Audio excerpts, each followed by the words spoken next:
이야기를 듣기 전 구독과 좋아요, 알림 설정까지 부탁드려요. 새로운 도전을 하는 저에게 큰 힘이 됩니다. 그리고 지금 계신 곳을 댓글에 달아주세요. 행운을 보내드려요. 그럼 오늘의 이야기 시작하겠습니다. 칠흑 같은 어둠이 깔린 평창동의 밤.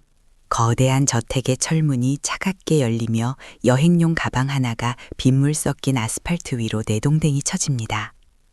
그 뒤를 따라 날아온 것은 빳빳한 5만 원권 석장. 3년이라는 시간의 대가가 고작 15만 원이라니 믿기지 않는 현실 앞에 세희는 멈춰섰습니다. 시어머니 최복수는 가운을 걸친 채 가래를 뱉듯 모진말을 쏟아냅니다. 그게 내 3년치 몸값이다. 식충이처럼 우리 집에서 축낸 밥값 빼면 그것도 과해. 당장 꺼져. 빗줄기는 굵어지고 세희의 구두 안으로 차가운 빗물이 스며듭니다. 하지만 세희는 울지 않았습니다. 오히려 바닥에 떨어진 돈을 천천히 집어들었습니다. 그 손끝은 미세하게 떨리고 있었지만 그것은 슬픔이 아닌 억눌린 분노의 진동이었습니다.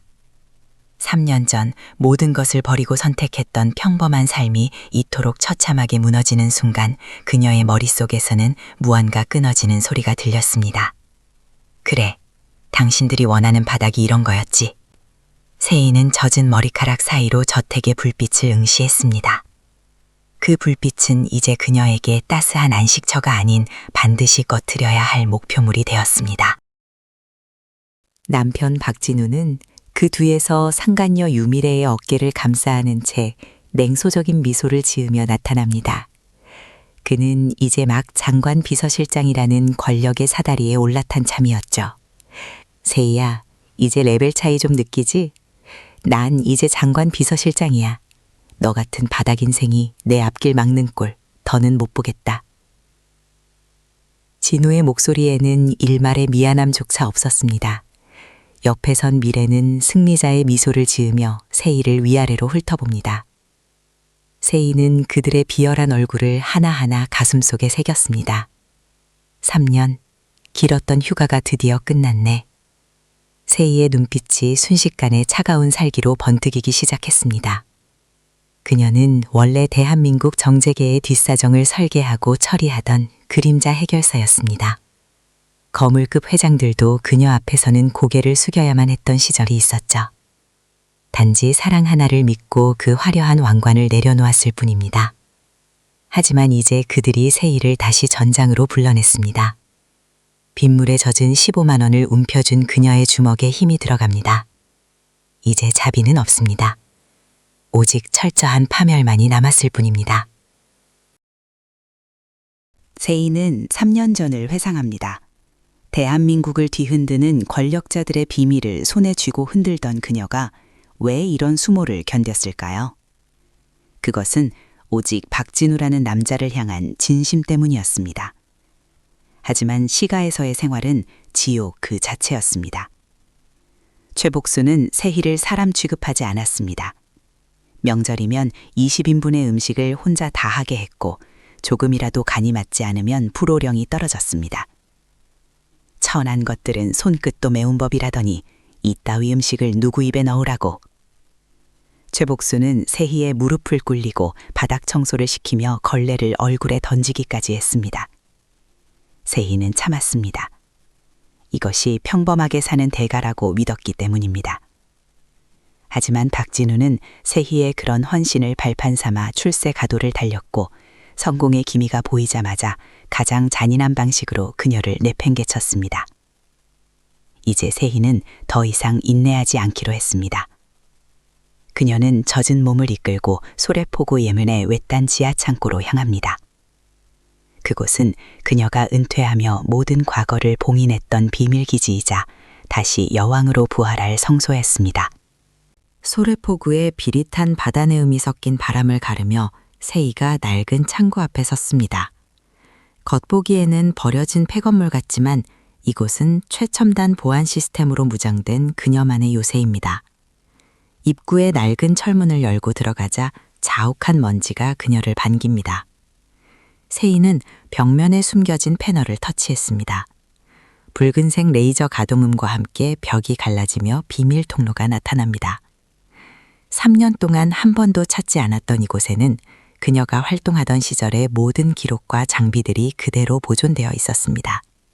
세이는 어둠 속에서 천천히 걸음을 옮겼습니다.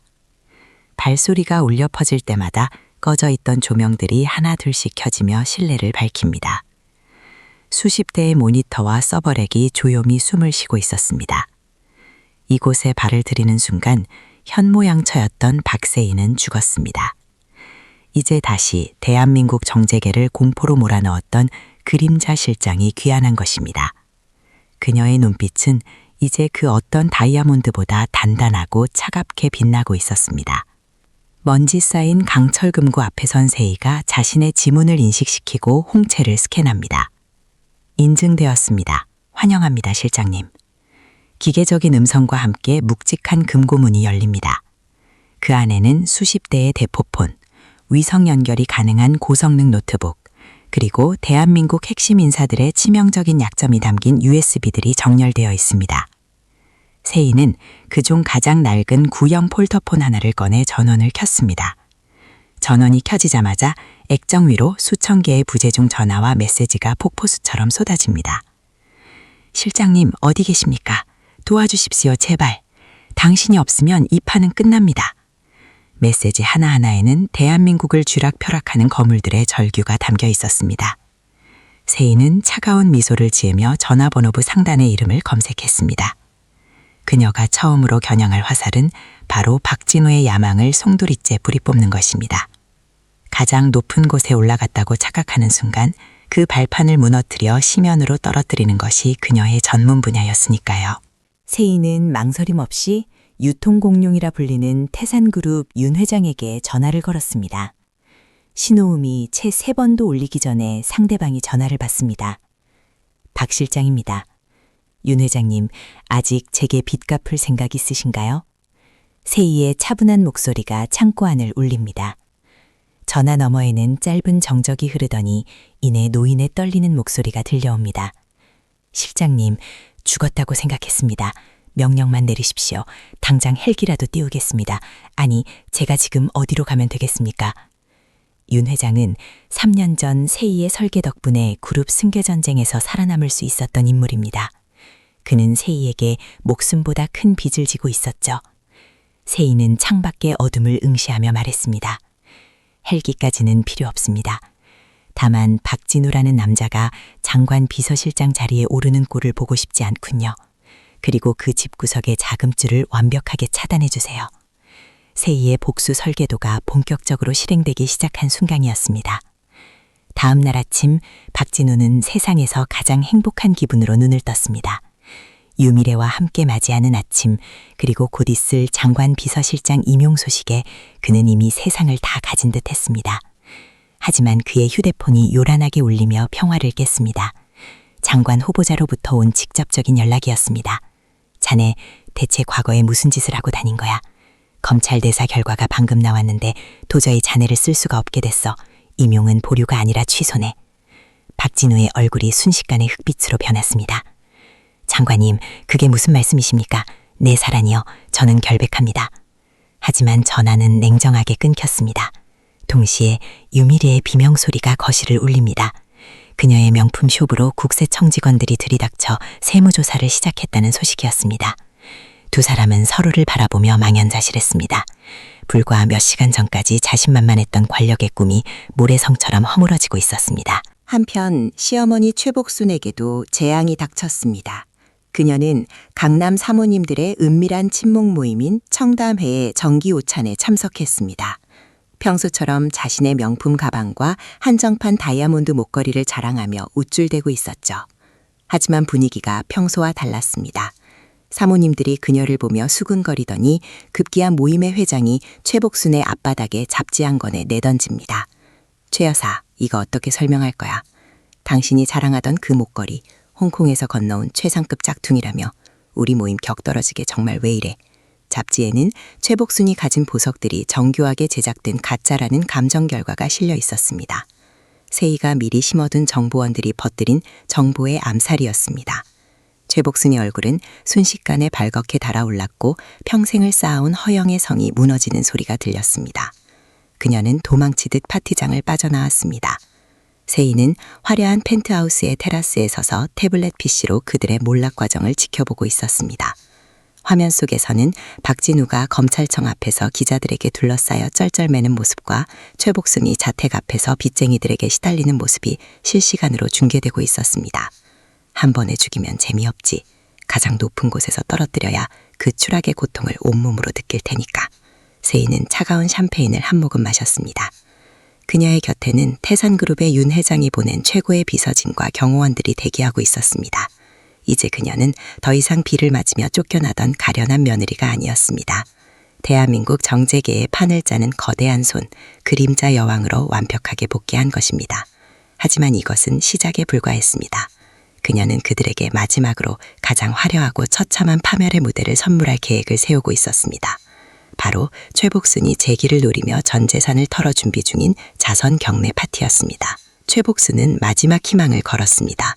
가문 대대로 내려오던 땅과 남은 현금을 모두 끌어모아 대규모 자선 경매 파티를 개최하기로 한 것입니다.